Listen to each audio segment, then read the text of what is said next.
ஆண்டவராகிய இயேசு கிறிஸ்துவின் நாமத்தினாலே உங்கள் யாவருக்கும் அன்பான வாழ்த்துக்களை நான் தெரிவித்துக் கொள்கிறேன். மற்றொரு நிகழ்ச்சியிலே உங்களை சந்திப்பதில் மிகுந்த மகிழ்ச்சி அடைகிறேன். இந்த நாள் உங்கள் ஒவ்வொருவருக்கும் ஆசீர்வாதமாய் அமைவதாக. இந்த நாளில் உங்களோடு நான் பகிர்ந்து கொள்ள விரும்புகிற ஆண்டுடைய வார்த்தை யோவான் எழுதின சுவிசேஷம் 1 அதிகாரம் 1 வசனத்தை முன்வைக்கிறேன். ஆதியிலே வார்த்தை இருந்தது. ஆதியிலே வார்த்தை இருந்தது.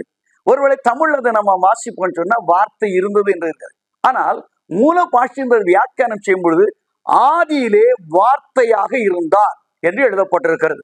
அதாவது ஒரு தனிநபராக, கட்டளையிடுகிறவராக, ஆட்சி செய்கிறவராக கர்த்தர் இருந்தார் என்பதுதான் அந்த பொருளாக இருக்கிறது. எனக்கு அருமையான தேவனுடைய பிள்ளைகளே, நீங்கள் ஆராதிக்கிற தேவன் எப்படிப்பட்டவர்? அவர் என்ன செய்ய முடியும்? யோவான் சொல்கிறார், ஆதியிலே வார்த்தை இருந்தது. அந்த வார்த்தை எப்படி இருந்தது? தயவு செய்து உங்களுடைய வேதாம புத்தகத்தை ஆதியாம் 1 அதிகாரத்தை திருப்புங்கள். அது ரொம்ப அழகா சொல்கிறது. அவர் ஆதியிலே என்ன செய்து கொண்டிருந்தார்? ஆதியிலே வானத்தையும் பூமியும் சிருஷ்டித்தாரா. அந்த பூமி எப்படி இருந்தது? முதலாவது வார்த்தை செய்தது என்ன? 2ஆம் வசனம் சொல்கிறது, பூமியானது ஒழுங்கின்மை வெறுமையுமாய் இருந்தது. எல்லாம் கவனிங்க, பூமியானது ஒழுங்கின்மை வெறுமையுமாய் இருந்தது. ஆதியிலே வார்த்தை இருந்தது. அந்த வார்த்தை எதற்காக வந்தது? ஒழுங்கின்மையும் வெறுமையுமான உலகை செவ்வைப்படுத்த வந்தது. அதான் முதலாவது காரியங்க. ஆண்டோட வார்த்தை உனக்குள்ள இருக்கும் பொழுது உன்னுடைய ஒழுங்கின்மைகளையும் உன்னுடைய கோணல்மாறான வாழ்க்கையும் கர்த்தர் செவ்வைப்படுத்துகிறார். எத்தனை அற்புதமான ஒரு காரியம் பாருங்க. ஏன் ஒழுங்கின வருது? ஏன் அந்த குறைபாடுகள் வருகிறது? நீங்கள் எரேமியா தீர்க்கதரிசியின் புத்தகம் 4ஆம் அதிகாரத்தை நீங்கள் வாசித்து பாருங்கள். 23 27 வரை வாசிக்கும் பொழுது வேதம் சொல்கிறது, எரேமியா 4ஆம் அதிகாரம் 23 முதல் 27 வரை, அது கர்த்தருடைய கோபம் பற்றி எரிந்தது. அதனால்தான் பூமி ஒழுங்கின்மை வெறுமையுமாய் இருந்ததா. அருமையானவர்களே, வாழ்க்கையில் இங்குதாங்க பிரச்சனை ஆரம்பிக்குது. என்ன பிரச்சனை? நம்முடைய வாழ்க்கையில ஒழுங்கின்கள் ஏன காணப்படுகிறது? குறைகள் ஏன காணப்படுகிறது? பலவிதமான கோணலமானவர்கள் ஏன் காணப்படுகிறது? கஷ்டங்கள், தொல்லைகள் ஏன் வருகிறது? அந்த எரேமியா 4ஆம் அதிகாரத்தின் முதல் வார்த்தை നിങ്ങൾക്ക് அனுப்பினால் ஆண்டவர் சொல்லுகிறார், என்னிடத்து திரும்பப்பா. நீ திரும்பும் பொழுது நீ அலைந்து திரிவதில்லை. நீ மனுஷனை பாருங்க, வாழ்க்கையில ரொம்ப அலைஞ்சு திரிகிறான்.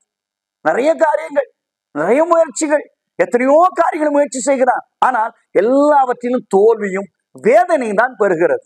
ஆனா பைபிள் சொல்லுது, நீ என்னிடத்தில் திரும்பும் பொழுது, இந்த வெறுமையான நிலைமையில இருக்கிற நீ என்னிடத்தில் திரும்பும் பொழுது, இந்த வேதனையில வாடுகிற நீ என்னிடத்தில் திரும்பும் பொழுது, கோணலானவளை செவ்வைப்படுத்துவது போல உன்னுடைய வாழ்க்கையை நான் செவ்வைப்படுத்துவேன் என்று ஆண்டவர் சொல்லுகிறார்.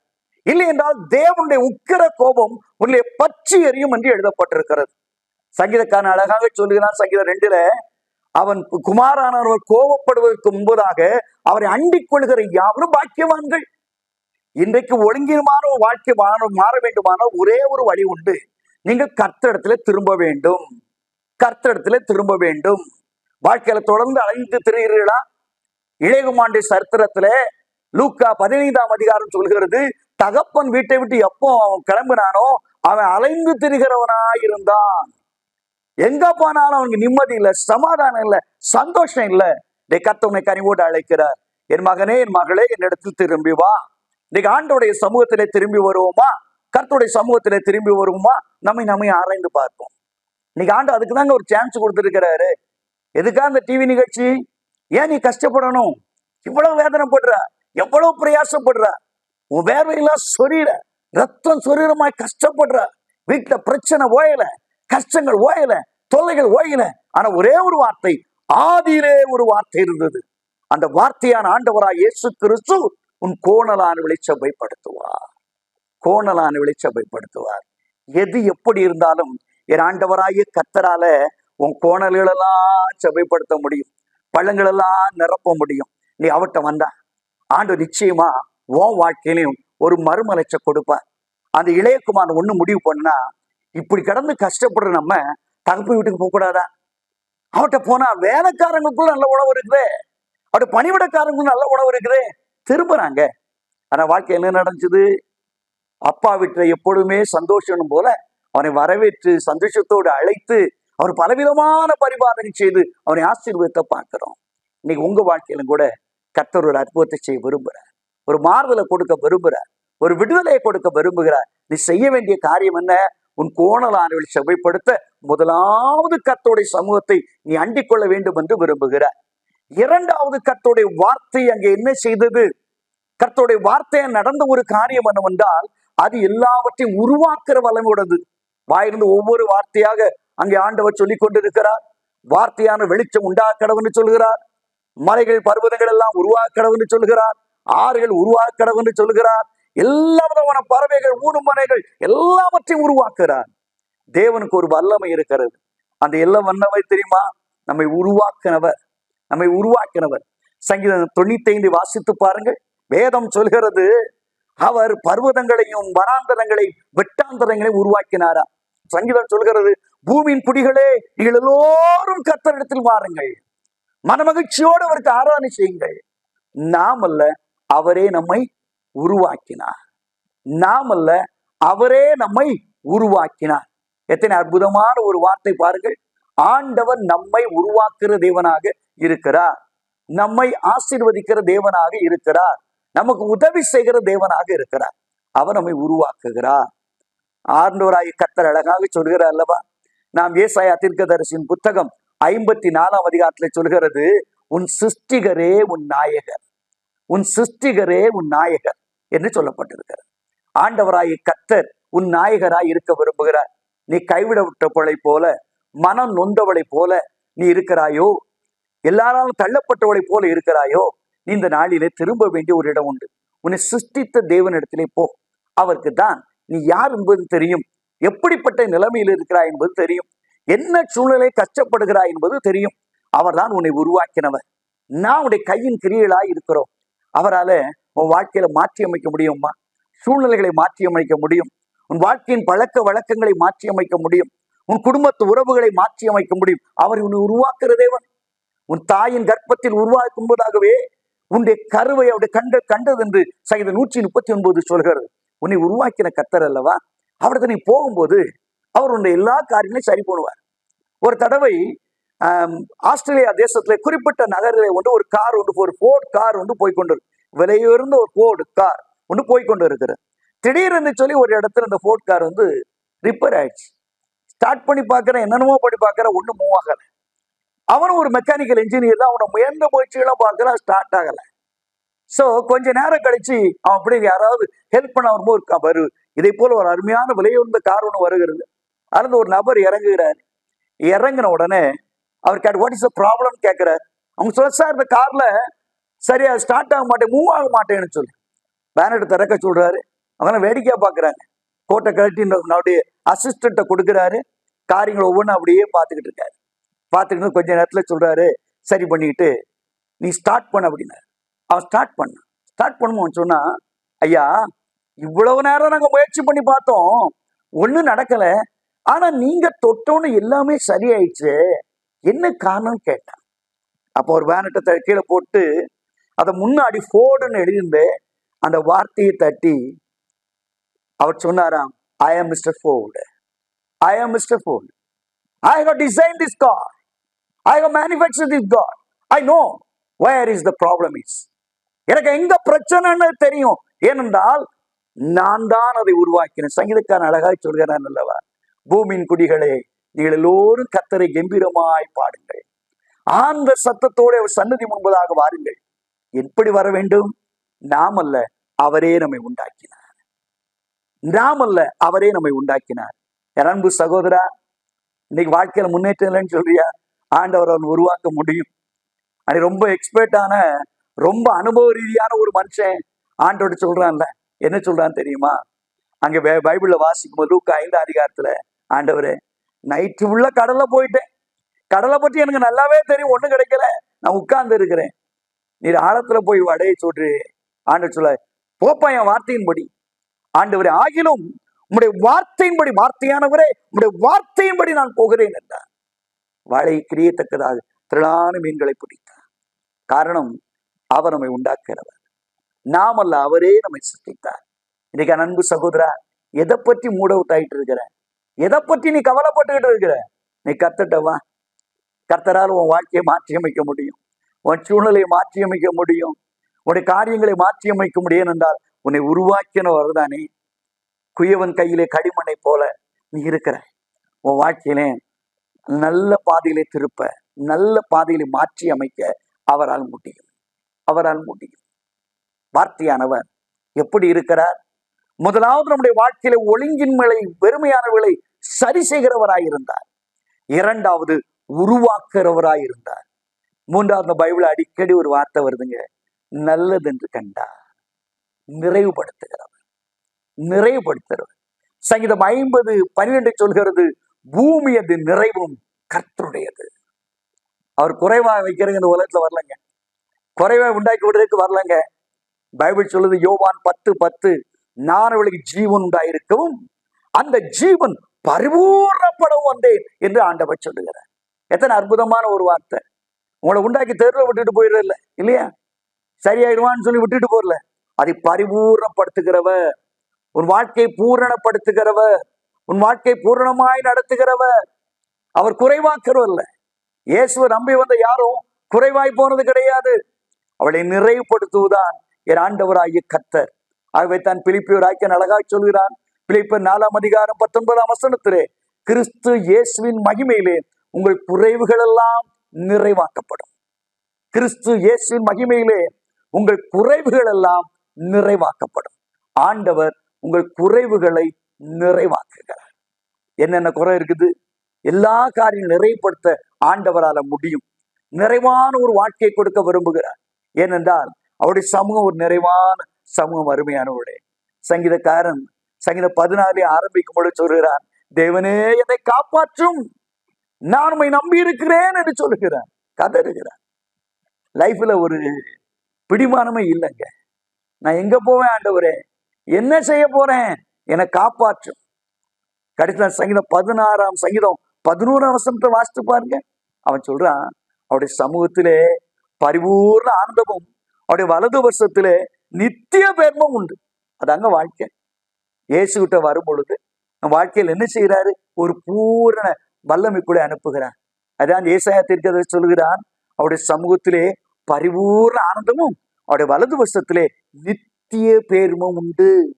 அருமையானவர்களே, உன் வாழ்க்கையில் ஒரு நிறைவான சந்தோஷத்தை ஆண்டவரால் கொடுக்க முடியும்.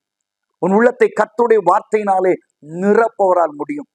அவரை குறித்து அழகாக ஏசாயா தீர்க்கதரிசியும் ஆபூக்கு ஆக்கியோன்னு சொல்கிறான் அல்லவா. ஏசாயா 11 ஆபூக்கு 2 சொல்கிறான், சமுத்திரம் ஜலத்தினால் நிறைந்திருப்பது போல பூமி கர்த்தரை அறிகிற அறிவினால் நிறைந்திருக்கும். இன்றைக்கு நம்ம செய்ய வேண்டிய என்ன? அந்த வார்த்தையினாலே நிரப்பப்படுவோம். என் வாழ்க்கையில் அந்த வார்த்தை என்ன செய்ய முடியும்? அதனால் என்னென்ன வாழ்க்கையில லாபங்கள் இருக்கிறது, என்னென்ன காரியங்களை கர்த்தர் நடத்துவார் என்பதை நீ அறிந்து கொள்ளும் பொழுது உங்க வாழ்க்கையில் ஒரு திருப்பு முனை உண்டாகிறது, ஒரு மாற்றம் உண்டாகிறது. எந்தெந்த இடங்களிலே குறைவுகளோடு இருக்கிறதோ அந்த குறைவுகள் நிறைவாக்கப்படுகிறது. இன்றைக்கு நான் உங்களோடு ஆண்டோடைய வார்த்தையை பேசுகிறேன் என்றால், பல வருடங்களுக்கு முன்பதாக வாழ்க்கையில பிழைக்க முடியாது என்று மருத்துவரால் கைவிடப்பட்டு மிகுந்த கொடிய வியாதியிலே படுத்த படுக்கையாய் கிடந்த என்னைத்தான் கர்த்தர் தெரிந்து கொண்டார். என்னை தெரிந்து கொண்டார், என்னை குணமாக்கினார். இன்னைக்கு ஆண்டோடைய நாமத்தினாலே உலகம் முழுவதும் ஆண்டோடைய வார்த்தை எடுத்து செல்கிற சாக்கியத்தை நான் பெற்றிருக்கிறேன். பல சபைகளை உருவாக்குற சாக்கியத்தை பெற்றிருக்கேன் என்றால் இது என்னால் உண்டானதல்ல. என்னை நிறைவுபடுத்தின என் ஆண்டவராகிய கர்த்தர், என் குறைவுகளை நிறைவாக்கினவர் அவர். இன்றைக்கு அவர் உங்களோடு சொல்கிறார், உங்கள் வாழ்க்கையும் நிறைவுபடுத்துவேன் என்று சொல்கிறார். என்னை நிறைவாக்கின கர்த்தர், என்னை நிரப்பின கர்த்தர், என்னை ஆசீர்வதித்த கர்த்தர் உங்கள் வாழ்க்கையிலும் உங்கள் குறைவுகளை நிறைவாக்கி உங்கள் வாழ்க்கையிலும் விடுதலை கொடுக்க விரும்புகிறார். ஆதியிலே வார்த்தையாயிருந்தார், ஆதியிலே வார்த்தையாயிருந்தார். அவர் ஒழுங்கின்மைகள் வெறுமைகளை சரி செய்கிறவராய் மாறினார், அவர் உருவாக்குறவராய் மாறினார். மூன்றாவதாக வேதவசனம் சொல்கிறது, நிறைவாக்குறவராய் மாறினார். அடுத்து சொல்லுத, எல்லாவற்றையும் நல்லதென்று செய்து முடிக்கிறவர். சங்கீதக்கான அழகாக சங்கீதம் 23 கடைசி வசனத்தில் சொல்ல, ஜீவனுள்ள நாட்கள் எல்லாம் நன்மையும் கிருபையும் என்னை தொடரும். கிறிஸ்தவ வாழ்க்கைன்றது கடைசி பக்கம் அழுகையோட முடிக்கிறது இல்லைங்க, கண்ணீரோட முடிக்கிறது இல்லைங்க. நல்ல போராட்டத்தை போராடினேன், ஓட்டத்தை முடித்தேன், விசுவாசத்தை காத்துக்கொண்டேன். இதாங்க லைஃப். வாழ்க்கைனா எப்படி இருக்கணும்? ஜீவனுள்ள நாட்கள் எல்லாம் நன்மையும் கிருபை என்னை தொடரும். அதான் முடிவு. ஒரு ஆரம்பத்தை முடிவு ரொம்ப முக்கியங்க. தேவனாகிய கர்த்தருடைய வார்த்தை சொன்னதெல்லாம் நல்லது நல்லது நல்லது என்று கண்டார். உன் வாழ்க்கையிலும் நல்லது நடக்க போகிறது. பைபிள் சொல்லுது, அந்தியுடைய தீர்மானத்தின்படி அழைக்கப்பட்டுள்ளாய் தேவனிடத்தில் அன்புகளுக்கு சகலமும் நன்மைக்கு எதுவாகவே நடக்கிறது. கொடுமைக்கு இல்லை, அநியாயத்துக்கு இல்லை, அக்கிரமத்துக்கு இல்லை, நன்மைக்கு எதுவாக நடக்க போகிறது. தேவன் நல்லது என்று கண்டார் அல்லவா, அதே போல உன் வாழ்க்கையிலும் நன்மைகள் உருவாக போகிறது. நன்மை இல்லையே, என் நன்மையை காண்பிக்கவன் யார் என்று கலங்கி கொண்டு இருக்கிறாயோ, கர்த்தர் இன்றைக்கு உன்னோடு கூட பேசுகிறார். என் மகனே, என் மகளே, நீ செய்ய வேண்டிய ஒரு காரியம் உண்டு. உனக்கு நன்மை உண்டாக்க வல்லவராக நான் இருக்கிறேன். உன்னுடைய வாழ்க்கை நன்மையாக நான் மாற்றுவேன். நல்லது என்று கண்டது போல உன் வாழ்க்கையும் வார்த்தையாகிய நான் உன்னிடத்தில் இடைபடும் பொழுது உன் வாழ்க்கை அநேகருக்கு ஆசீர்வாதங்களாகவே அமைய போகிறது. ஏனென்றால் கர்த்தர் நன்மையானதை தருவார் என்று வேத வசனம் சொல்கிறது. உங்க வாழ்க்கையில நல்ல காரியங்கள் நடக்க போகுதுங்க. உங்க குடும்பத்துல நல்ல காரியம் நடக்க போகுது. உங்க பிள்ளைகளுடைய வாழ்க்கையில் நல்லது நடக்க போகுது. உங்க வேலைகளில் நல்ல காரியங்கள் நடக்க போகுது. ஏனென்றால் வார்த்தையானவனுக்குள்ளே பிரவேசிக்கும் பொழுது அவர் நன்மை தான் செய்வார், தவிர தீமை செய்கிறவர் அல்ல. உன்னை நன்மையாய் மாற்றுகிறார். நல்ல நிலமாக அந்த வார்த்தை உள்ளத்துல ஏற்றுக்கொள்ளுங்க. வார்த்தையானவரே என் உள்ளத்துல வாங்கன்னு சொல்லி வரும்பொழுது 30, 60, 100 பலன் கொடுக்கிற தேவன் உனக்குள்ளே வரும்பொழுதும் உன் வாழ்க்கையிலும் 30, 60, 100 பலன் கொடுப்பாய். உன் வாழ்க்கை பலி பெறுகிற ஒரு வாழ்க்கையாக, ஆசீர்வதிக்கப்பட்ட ஒரு வாழ்க்கையாக கர்த்தர் மாற்றுவார். தேவனால் கூடாத காரியம் ஒன்றுமே இல்லை. சோர்ந்து போகாதீர்கள், சோர்ந்து போகாதீர்கள். இன்னைக்கு அந்த வார்த்தைக்கு நேராக திரும்புங்கள். உங்களை அழைப்பது அதற்காக தான் அழைக்கிறேன். கர்த்தருடைய வார்த்தைக்கு நேராக சகோதரா சகோதரி நீ வா. அந்த வார்த்தையானவர் உன் கோணலான சகல காரியங்களையும் அவர் சபைப்படுத்துவார். அது ஒருவேளை உன் சரத்துண்டான பலவீனங்களாயிருக்கலாம், பாடுகளாயிருக்கலாம், ஓத்தனம் எல்லாவற்றையும் சரிப்படுத்துவார். இரண்டாவது அந்த வார்த்தையானவர் ஒரு புதிய உருவாக்குதல் உனக்கு கொடுப்பார். அவர்கள் சிருஷ்டித்தவர் அல்லவா, எங்கே தவறு நடந்ததோ அதை சரி செய்து உன்னை புதிய பாண்டமாக வணைவார். மூன்றாவது வாழ்க்கையிலே பூரணத்தை அவர் தருவார்.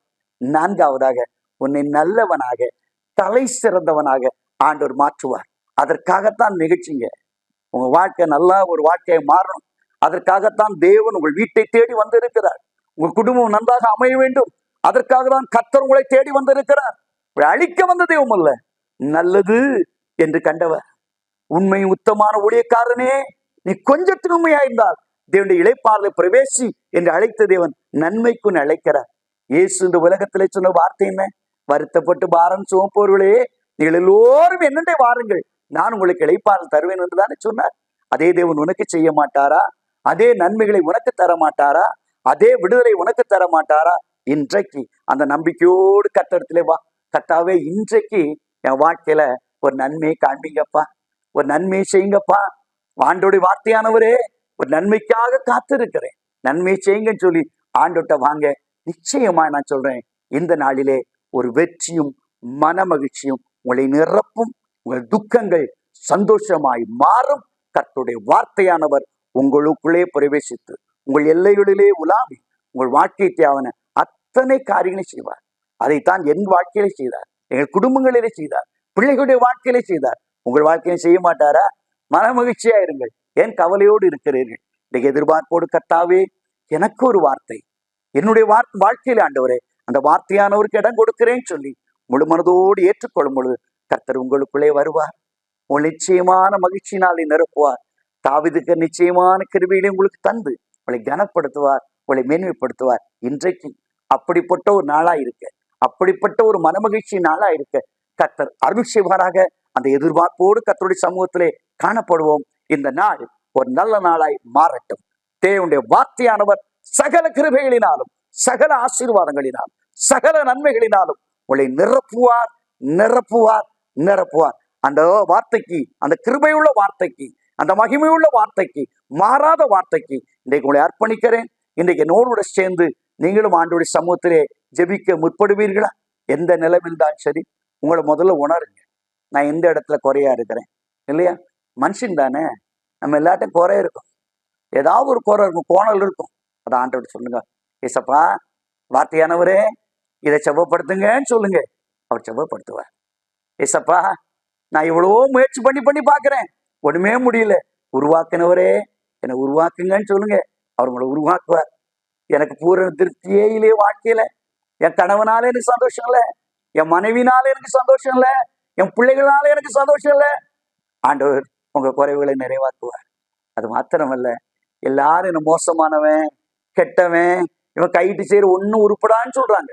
நன்மை செய்கிற தேவனே என் வாழ்க்கையை நன்மையினால நிரப்புங்கன்னு ஆண்டவர்கிட்ட கேளுங்க. ஆண்டவராகிய கர்த்தர் எல்லா நன்மையினாலும் உங்களை நிரப்பி ஆசீர்வதிப்பார். அந்த தேவனாகிய கர்த்தரை நோக்கி நாம் ஜெபிப்போமா, ஜெபம் செய்வோமா? எல்லாரும் முழு மனதோடு ஆயத்தமாகி, ஆண்டவரே, வார்த்தையானவரே, இன்றைக்கு என்னுடைய மத்தியில வாங்க, என் வாழ்க்கையில அற்புதம் நிச்சயங்கன்னு சொல்லி ஆண்டவர் நோக்கி நாம் ஜெபிப்போம். கர்த்தர் இந்த நாளிலே ஒரு நன்மையும் கிருபையும் உனக்கு கொடுத்து உன்னை ஆசீர்வதித்து மேன்மைப்படுத்துவார். ஜெபிப்போமா, ஜெபம் செய்வோம். கிருபையுள்ள ஆண்டவரே, இந்த நல்ல நாளுக்காக ஸ்தோத்திரம். தகப்பனே, உங்களுடைய வார்த்தைகள் சத்தியம். நீ சொன்ன வார்த்தைகள் சத்தியம். வார்த்தையானவரே, இன்றைக்கு எங்கள் ஒழுங்கின்கள் உமக்கு தெரியும். அதெல்லாம் மாற்றி போடுங்கன்னு சொல்லி எங்கள் பாவங்களை அக்கிரமங்களை தயவா இடத்த சொல்றோம்ப்பா.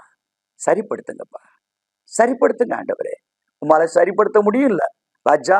எங்களை சரிப்படுத்துவதற்காகத்தானே நீர் உம்மை நொறுக்க கொடுத்தீர், எங்களை அடிக்க கொடுத்தீர், உம்மை காயங்களை ஏற்றுக்கொண்டீர். அந்த தேவனாய கர்த்தர் இன்றைக்கு கோணலாயின சகல நிலைமைகளும் எங்களை சீர்படுத்தி ஸ்திரப்படுத்த வேண்டும் என்று சொல்லி நான் ஜெபிக்கிறோம். தகப்பனே, எங்கள் குடும்ப வாழ்க்கை எங்களால் உருவாக்க முடியவில்லை. எத்தனையோ பிளான் பண்ணி நடுத்தூர்ல நிக்கிறோம்ப்பா. பிளானிங் தான் இருக்க தவிர அதை எங்களால் செய்து முடிக்கல. திட்டம் போட்டோம், செயல்படுத்த முடியல. இன்னைக்கு வர்ற ஆண்டவரே, எங்களை உருவாக்குற தேவனே, எங்க மேனுஃபேக்சரே, எங்களை உருவாக்குங்கப்பா. நாங்க என்ன செய்யணும்னு சொல்லி கொடுங்கப்பா. எதுல எப்படி வாழணும்னு சொல்லி கொடுங்கப்பா. எங்களை மறுபடியும் உருவாக்குங்க. புயவின் கையிலே களிமண்ணை போல எங்களை சமர்ப்பிக்கிறோம் அப்பா. எங்களை ஏற்றுக்கொள்ளும் ராஜா, எங்களை ஏற்றுக்கொள்ளும், ஏற்றுக்கொள்ளும். யாரெல்லாம் உண்மையான மனதோடு எங்களை ஏற்றுக்கொள்ளும் தகப்பனே, எங்களை வழி நடத்தணும்னு சொல்றாங்களோ அவங்களெல்லாம் ஏற்றுக்கொள்ளுங்கப்பா. ஒரு புதிய மாறுதலை அவங்களுக்குள்ள கொடுங்க. முடியும். ஒன்றுமில்லாத பேதுருடைய வாழ்க்கையிலே அற்புதங்களை செய்த ஆண்டவராகிய கர்த்தர் இன்றைக்கும் உடைய வார்த்தையின்படி அற்புதங்களை செய்யுங்க. எழுந்து நடான்னு சொல்லுங்க. நடக்க முடியாத பலவீனத்தில் இருக்கிற மக்களுக்காக விசேஷமாய் ஜெபிக்கிறேன். உருவாக்குற வல்லமை, இந்த பலவீனம் என்னை விட்டு நீங்காது, இந்த பாடு என்னை விட்டு நீங்காது, இந்த வியாதி என்னை விட்டு நீங்காது, இந்த கண்ணீர் என்னை விட்டு நீங்காது என்று சொல்லுற ஒவ்வொரு பிள்ளைகள் மேலும் உடைய கரத்தை வைங்க, கரத்தை வைங்க, இயேசுடைய கரத்தை வைங்க, இயேசுடைய அற்புத கரத்தை வைங்க. அந்த பிள்ளைகளுக்கு விடுதலை உண்டாவதாக இயேசுவின் நாமத்தினாலே. ஆண்டவரே, நிறைவுபடுத்துற தேவன் ஆண்டவரே, தரித்திரத்தின் தேவன் அல்ல. வாழ்க்கையில தரித்திரங்கள், பலவிதமான குறைகள் தகப்பனே, இவ்வளவுதான் நிறைவாகட்டும் ஆண்டவரே. கிறிஸ்து இயேசுவின் மகிமையில் குறைவில் நிறைவாக்கப்படும் சொன்னீங்களே. பரிபூர்ண ஜீவனை கொடுக்க வந்தவரே, இன்னைக்கு பரிபூர்ண ஜீவன் உண்டாகட்டும். உடைய பரிபூர்ண மகிழ்ச்சி உண்டாகட்டும், பரிபூர்ண சமாதானம் உண்டாகட்டும், பரிபூர்ண ஆண்டவரே ஆசீர்வாதம் உண்டாகட்டும். அந்த குடும்பங்கள் உம்முடைய நன்மையினாலே நிரப்பப்படட்டும் ஆண்டவரே. யாரெல்லாம் ஆண்டவரே, இந்த உலகத்தை நான் ரொம்ப பொல்லாதவனா இருக்கிறேன், எங்க அம்மா என்ன பாதிக்கிறாங்க, என் நண்பர்கள் என்ன பாதிக்கிறாங்க, சுற்றத்தார் என்ன பாதிக்கிறாங்க, நான் நல்லவனே கிடையான்னு சொல்றீங்களே. நன்மையானதை கொடுக்க வந்த தெய்வமே, நல்லது என்று கண்ட தெய்வமே, இன்றைக்கு அந்த வார்த்தையானவர் என் வாழ்க்கையும் நன்மையால் மாற்ற முடியும். நன்மையான இவுகளை கொடுக்கிற தெய்வம் எங்களுடைய வாழ்க்கையும் நன்மையாய் மாற்றும் ஆண்டவரே, ஆசீர்வாதமாய் மாற்றும். இன்றைக்கு தகப்பனே, இந்த செய்தியை கேட்டுக்கொண்டிருந்த ஒவ்வொரு மக்களுக்காக ஜெபிக்கிறேன். எந்தெந்த நிலைமையில் இருந்தாலும் இயேசுவின் நாமத்தினாலே உடைய வாழ்க்கையில் அற்புதங்கள் உண்டாகட்டும், ஆசீர்வாதம் உண்டாகட்டும், நன்மைகள் உண்டாகட்டும். இப்படி செய்ய போகிறபடினாலும் உமக்கு நன்றி. உமக்கு எல்லா கிருபையும் கனத்திற்கு பார்த்தாய், உமக்கு எல்லா கனத்தையும் மகிமையும் செலுத்துகிறோம். ஏற்றுக்கொள்ளும் இயேசுவின் நாமத்தில் வேண்டுகிறோம் ஜீவனுள்ள பிதாவே, ஆமேன், ஆமேன். கர்த்தர் உங்களை அளவில்லாமல் ஆசீர்வதித்து சகல நன்மைகளினாலும் நிரப்புவாரார். தயவு செய்து மறுபடியும் அடுத்த ஞாயிற்றுக்கிழமை நான் உங்களை மறுபடியும் சந்திக்கிறேன். தயவு செய்து இந்த நிகழ்ச்சியை ஜெபத்தோடு எதிர்பார்ப்போடு பாருங்கள். நிச்சயமாக ஆண்டவராய் கர்த்தர் உங்கள் வாழ்க்கையிலே சகலவித நன்மைகளை நிரப்பி உங்களை ஆசீர்வதிப்பார். ஆமேன். God bless you.